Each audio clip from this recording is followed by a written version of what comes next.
Buenas tardes, jóvenes. El día de hoy vamos a ver el análisis estadístico de datos tipo fecha. Esto es porque en razón en algunos casos es conveniente saber el tiempo transcurrido para un trámite o en lo que se desahoga una prueba, etcétera, de tal forma que lo que queremos saber es en promedio cuánto tarda ese trámite desde el punto de vista estadístico. Este tiempo transcurrido pueden ser días, semanas, horas, etcétera. En este caso, para el ejemplo que tenemos ahorita, lo que vamos a tener son datos tipo fecha. Y como ustedes saben, los datos tipo fecha en Excel son datos numéricos, de tal suerte que si estos son números, entonces nosotros podemos restarlos o sumarlos.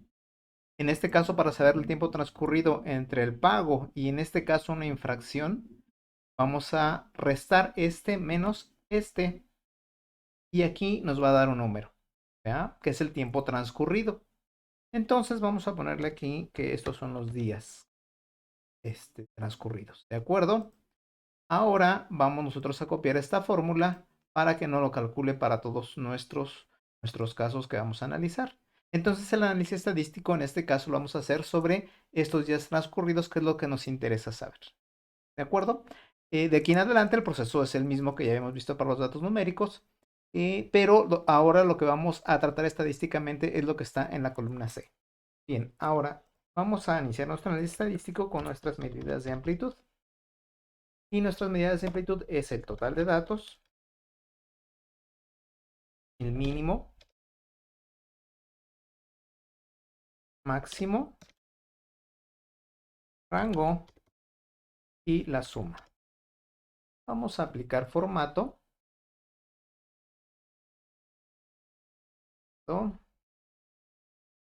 Entonces, y ya tenemos nuestras medidas de amplitud. La fórmula para el total de datos es igual a contar. Pero recuerden, tenemos que hacerlo sobre lo que está en la columna C, que es el tiempo transcurrido en este caso. Son 647 nuestros datos que vamos a analizar. El mínimo es la fórmula igual a min. Y aquí tendremos que nuestro mínimo es un día. O sea, lo que menos tardó una persona en pagar su multa fue un día. Y quien más tardó en pagar su multa se calcula con la de max. Máximo serían 70 días. Obviamente el rango sería la resta del máximo menos el mínimo, que son 69 días.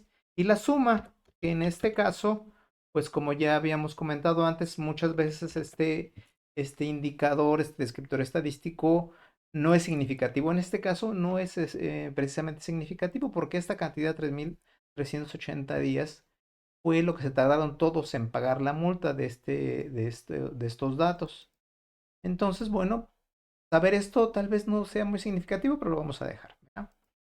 Tendencia central. Entonces tenemos aquí la media, mediana, moda. Vamos a copiar el formato. Ok, nuestra fórmula de media es promedio. Y aquí tenemos que el promedio para el pago de la multa es de 50 días. 50 días redondeándolo. La mediana. Mediana son 54 días. Y la moda son 67 días. ¿De acuerdo? Ahora fíjense bien, vienen ahora las medidas de dispersión. Las medidas de dispersión son la desviación estándar,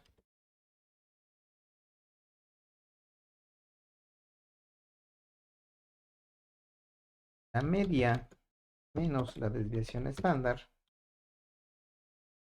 la media más la desviación estándar y la varianza.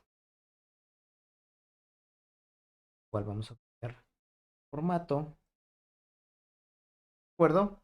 Y bueno, la fórmula de la desviación estándar es igual a desbest. Todo lo que está en nuestra columna C.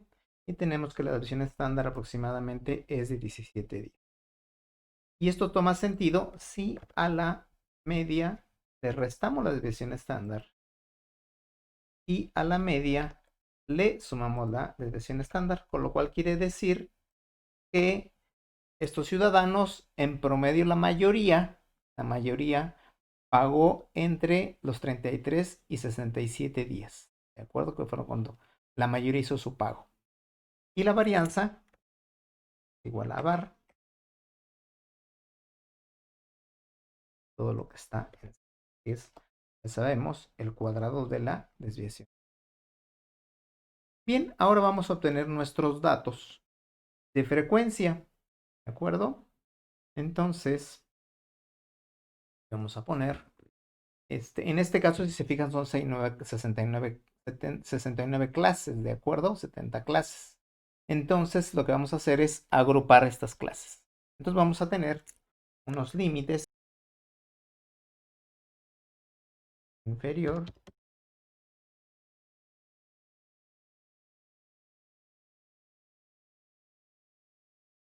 límite superior,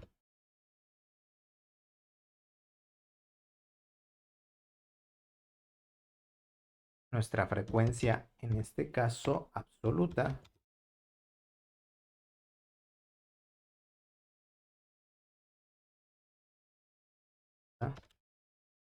nuestra frecuencia relativa, nuestro porcentaje de frecuencia,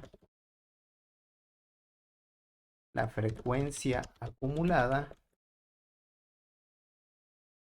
y el porcentaje de frecuencia acumulada. Y estos serían nuestros descriptores de frecuencia.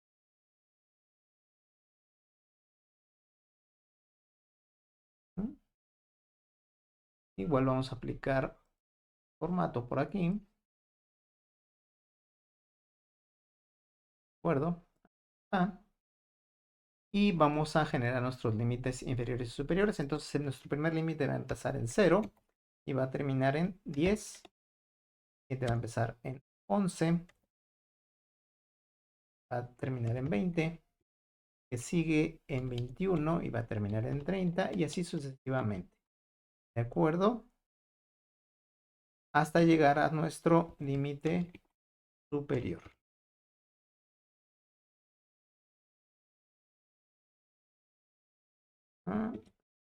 31 y 70, que es nuestro límite superior. Bien, vamos a cierto formato. ¿No? Entonces aquí ya tendríamos nuestros límites inferiores y superiores. Ahora, nuestra frecuencia absoluta, la fórmula es igual a frecuencia. Todo lo que está en nuestra columna C, ¿de acuerdo? Coma lo que está en nuestros límites superiores, y con eso ya tenemos nuestro primer límite, nuestra primera frecuencia absoluta. ¿Qué vamos a hacer después? Vamos a seleccionar F2 y la tecla de mayúscula, control y enter. Y ahí tenemos nuestra frecuencia absoluta. Aquí es conveniente calcular los totales. Tal que en este caso es 647 y que debe de coincidir con nuestro total de datos.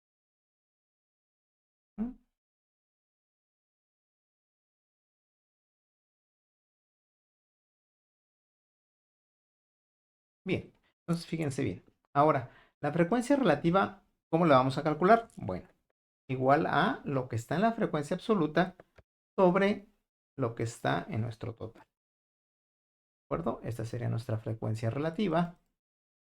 Dar solamente 4 decimales. ¿De acuerdo? Y ahora lo que vamos a hacer es, para copiarlo, vamos a fijar la fila 10 de la celda J10 para poder realizar nuestra copia. Tendríamos nuestra frecuencia relativa. Esta suma nos debe de dar 1. Y el porcentaje de frecuencia es igual a la frecuencia relativa, bien, pero en términos de porcentaje, entonces por lo cual le vamos a dar un formato de porcentaje. La frecuencia acumulada. La primera frecuencia acumulada absoluta le corresponde a nuestra primera frecuencia. La segunda sería la frecuencia acumulada anterior más las del intervalo de clase. Y así sucesivamente hasta llegar hasta nuestra última frecuencia acumulada, que nos debe de dar 647 porque es la acumulación. Para el porcentaje de frecuencia acumulada, bueno, de igual manera, vamos a calcularlo con nuestro primer porcentaje de frecuencia acumulada. Después sumamos la frecuencia anterior más la de la clase y sucesivamente, de tal manera que el último porcentaje de frecuencia acumulada, el último acumulado debe ser 100%, por supuesto. ¿De acuerdo? Bien, ya tenemos nuestros descriptores de frecuencia. Vamos a darle formato a nuestros totales. Bueno, aquí también nos hace falta la suma. ¿De acuerdo? Nos tiene por ciento. Vamos a formato totales para distinguirlos de una manera más adecuada. ¿No? Ahí tenemos. Inclusive a este. ¿De acuerdo? Bien. Ahora fíjense bien, antes de empezar con las medidas de posición y forma, quiero que primero hagamos el histograma de frecuencias de la frecuencia absoluta. ¿Ya? Hacemos esto y decimos que esto es insertar gráfico recomendado, en este caso esta gráfica de barras. Y como ya una ligera introducción a lo que vamos a ver ahorita, ustedes están observando en esta gráfica que la mayoría de los ciudadanos está tardando en pagar. O sea, muy pocos pagan al principio y al final pagan bastantes. ¿De acuerdo? Este sería el comportamiento. Ahora aquí nosotros podemos agregar las etiquetas de datos. Aquí tendríamos estos valores que están acá. Fíjense bien que aquí tenemos 1, 2, 3, 4, 5, 6, 7, indicando cada barra, pero podemos agregar estos valores. ¿Cómo lo hacemos? Le damos clic aquí, seleccionar datos, y ya cuando estemos aquí en esta parte donde dice etiquetas del eje horizontal, decimos editar. Y seleccionamos esto. ¿De acuerdo? Y ya tenemos nuestro histograma de frecuencias. Quiero que observen, precisamente nuevamente siendo insistentes en el comentario, que la mayoría de los ciudadanos está pagando en los últimos días. No pagan de inmediato, pagan muy atrasados. ¿De acuerdo? Ahora, vamos a hacer una curva de frecuencia acumulada, que es una gráfica de línea. ¿De acuerdo? Vamos a insertar la de línea. Vamos a elegir esta gráfica. Acá. ¿No? Datos. Bien, igual de la misma manera, aquí seleccionamos datos, editamos los ejes horizontales y aquí tendríamos ya nuestros intervalos de clase. Aquí esta etiqueta podemos nosotros ponerla arriba, a un lado, a un costado, etcétera. En este caso creo que lo más recomendable es que esté encima. ¿De acuerdo? Bien, esta es la gráfica de porcentaje de frecuencia acumulada, que también se le conoce como gráfica de ojiva. Esta gráfica de ojiva, como ustedes saben, si la tenemos nosotros así que crece así, quiere decir que los ciudadanos están pagando rápidamente y que al final acumula poco. Aquí es al contrario. Pocos pagan al principio su multa y muchos la pagan al final, por lo cual se está comportando así en esto que se conoce como gráfica de ojiva. Y esto es muy interesante porque precisamente las medidas de posición en forma tienen que ver con la forma en que tiene esta gráfica. Fíjense bien. Antes de pasar a la que son las medidas de posición y forma, fíjense bien cómo y nosotros tenemos que este porcentaje de frecuencia acumulada nos está indicando que solamente el 4% de los ciudadanos pagó antes de los primeros 10 días y que el 9% pagó en los primeros 20 días, el 16% en los siguientes 30 días, al mes solamente el 16%. y que en 40 días 24. Bueno, pues fíjense bien cómo a los 70 días ya el 100% ya cubre. Pero lo están pagando casi todos al final, ¿de acuerdo? Estos, en estricto sentido, son puntos percentiles. Y precisamente las medidas de posición son eso, ¿de acuerdo? Y las medidas de posición van a ser percentil y rango percentil. ¿De acuerdo? Pero ¿qué son los percentiles y rangos percentiles? Bien, fíjense bien. Vamos a formato aquí y vamos a ver estos conceptos que son muy, muy importantes.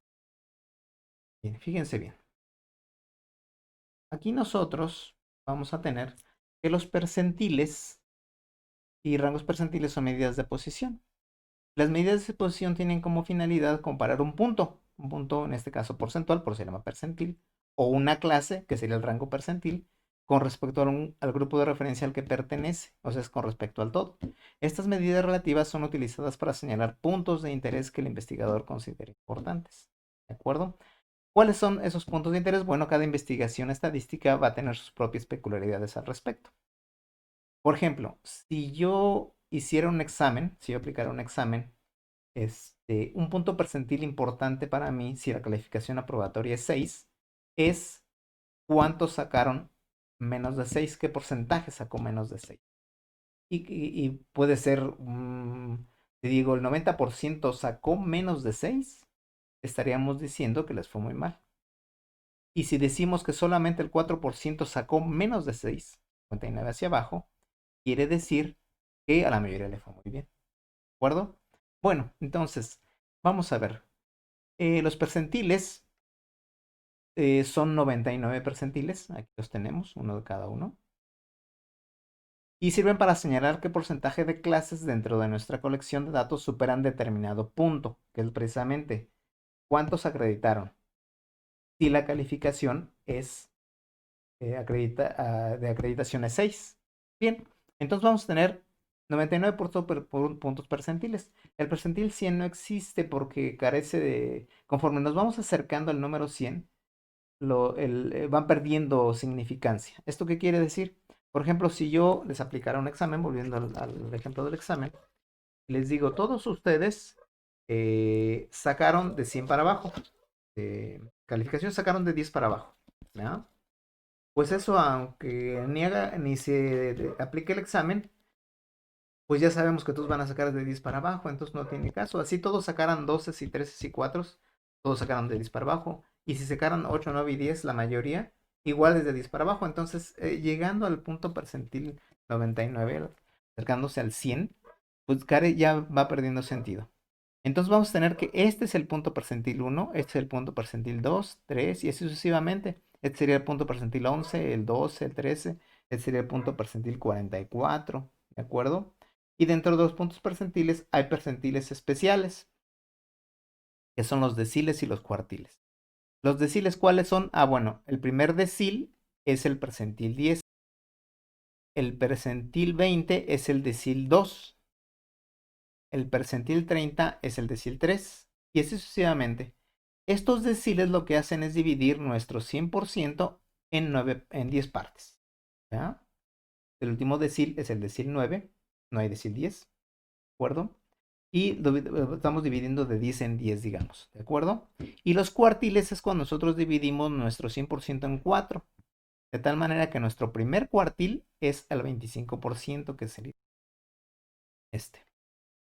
El segundo decil sería el 50% y que también equivale al quinto decil. El quinto decil, el percentil 50 y el decil 5 es lo mismo.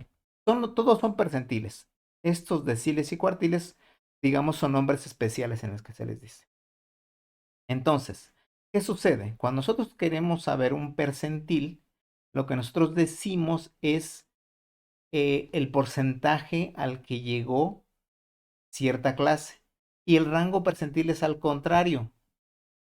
una opción contraria al punto percentil y nos informa acerca del porcentaje que existe por debajo de una determinada clase. Por eso tiene mucho que ver con la frecuencia acumulada porque es por debajo de una determinada clase o de un intervalo de clase. Entonces, fíjense bien, vamos a regresarnos a nuestro ejemplo para que estos conceptos que acabamos de ver tengan significado. Bien, fíjense bien aquí. Aquí este 4% sería el percentil 4 y nos estaría diciendo que solamente el 4% pagó de 10 días o menos. Solamente el 9% pagó 20 días o menos. 16% 30 días o menos. Y fíjense bien cómo el 24% 40 días o menos. Pero ¿qué pasa si nosotros quisiéramos saber hasta qué número de días llegó el 20% que no aparece aquí? Y ahí es donde aparece la necesidad del punto percentil. ¿Ah? Igual aquí no aparece el 50%, la mitad. ¿Cuánto tiempo le llevó a la mitad pagar su multa? ¿De acuerdo? Entonces, la fórmula para calcular el punto percentil es igual a percentil,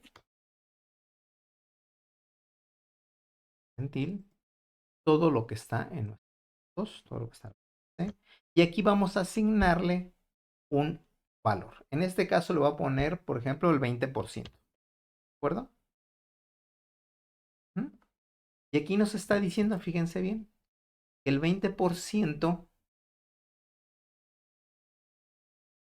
cubrió su multa a los 38 días o menos. ¿De acuerdo? Entonces nosotros podemos poner nuestra fórmula así, 20%, o bien podemos hacerla dependiente de una celda. Entonces aquí vamos a poner 20%. Lo que podemos hacer es y decir que esto sería la celda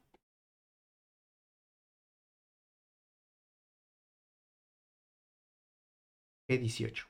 ¿De acuerdo? Y no está 18. ¿Esto por qué? Bueno, porque se torna cómodo en determinado momento. Ah, bueno, ahora quiero saber el 50%. Ah, bueno, el 50% pagó 54 días o menos. Y el 75%, fíjense que tampoco aparece aquí. Bueno, podemos calcularle que sea. Ah, 64 días, que no aparece aquí en estos como límites superiores. En este caso, eh, pues podemos nosotros poner el valor que queramos. Por ejemplo, el 90% de 7 días. ¿De acuerdo? ¿Mm? El 2%, 6 días. ¿De acuerdo? Ahora, ¿qué es el rango percentil? El rango percentil es al contrario. Aquí nosotros estamos dando un porcentaje y nos está devolviendo la clase, el número de días. En el rango percentil, no. En el rango percentil, lo que nosotros decimos, ¿cuánta gente tardó 25 días? Entonces, si le ponemos aquí 25 días, aquí la fórmula de rango percentil es igual a rango percentil, todo lo que está en los datos, y en este caso, lo que está en G19. ¿De acuerdo? Ah, y nos está diciendo que 10%, que no aparece aquí, de hecho, fíjense bien, aquí aparece por ciento pagó a los 25 días o menos. ¿De acuerdo? Bien, igual de nosotros podríamos poner 20, ¿ya? O 50. Podemos manejar de acuerdo al criterio del investigador, por eso se dice que estos valores son de acuerdo a la naturaleza de la investigación y si el investigador considera importante al 80%, pues le ponemos aquí el 80%. ¿Ah? ¿Y cuáles son las medidas de forma? Las medidas de forma son asimetría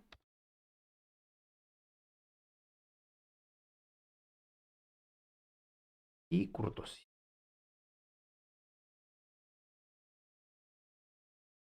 ¿Cuáles son estas medidas de forma? Bueno, esto tiene que ver con la forma en que tiene nuestro polígono de frecuencias, que es qué forma tiene, y qué características son las que hacen que tenga esa forma, ¿de acuerdo? Y tiene también que ver con esta gráfica de línea de ojiva de la frecuencia acumulada. Bien, fíjense bien. Vamos a ver estos conceptos de simetría.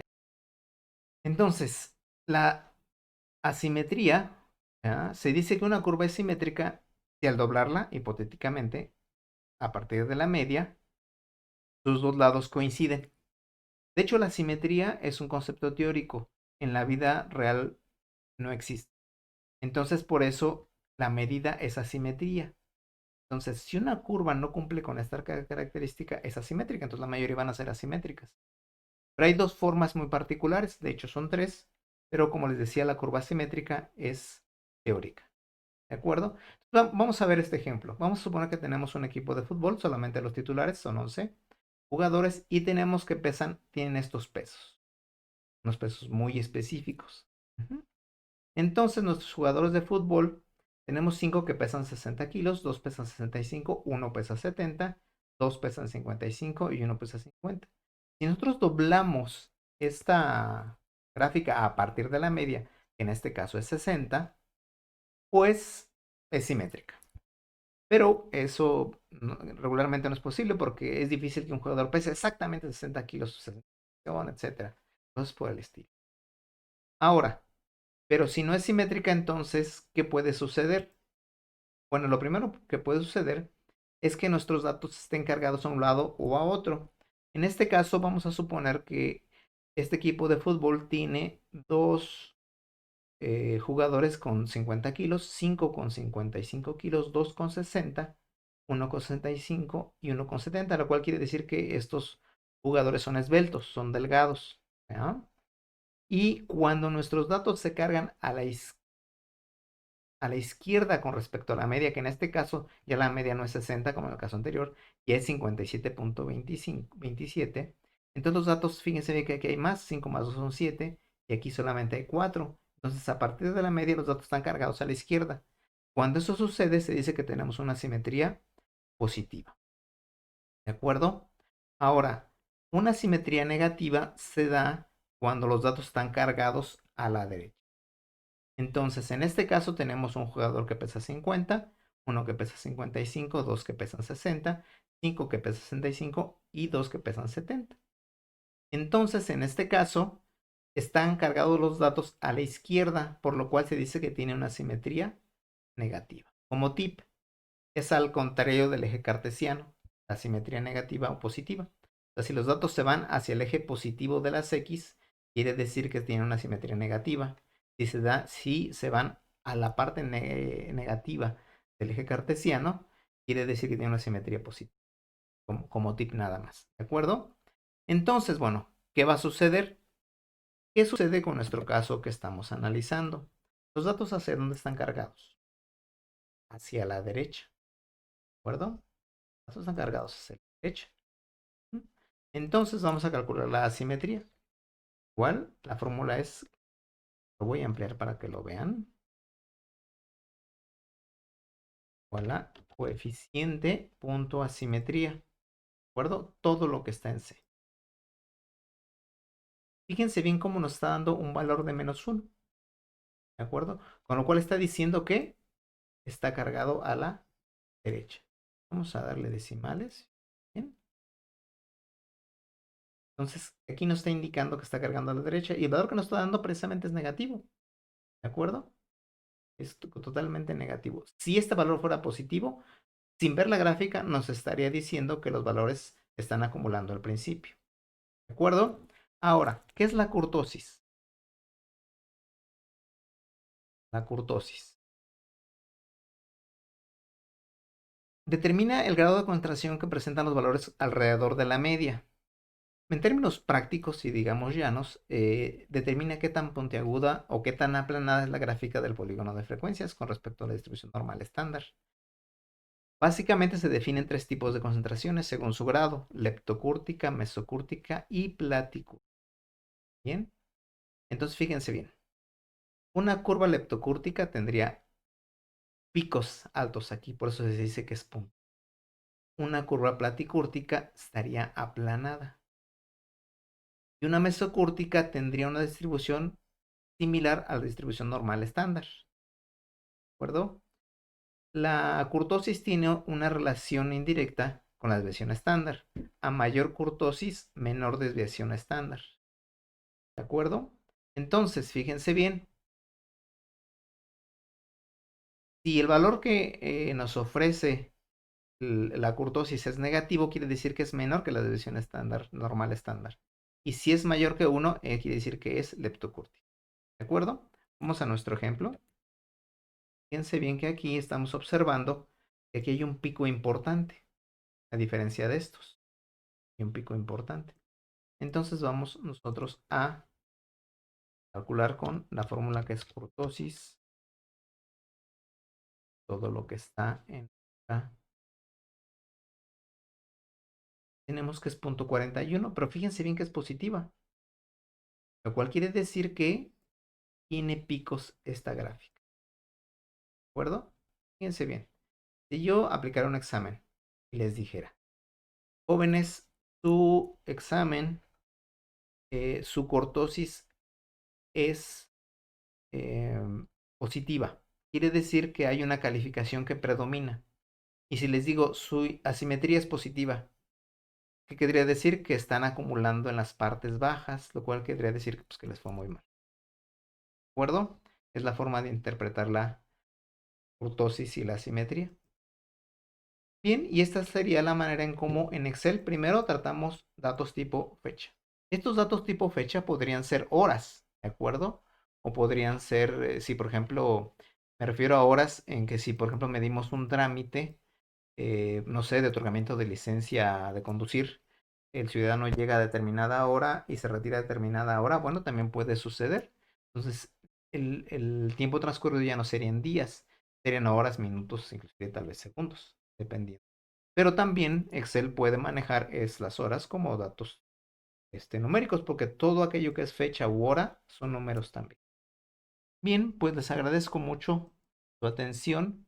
Que tengan muy buen día.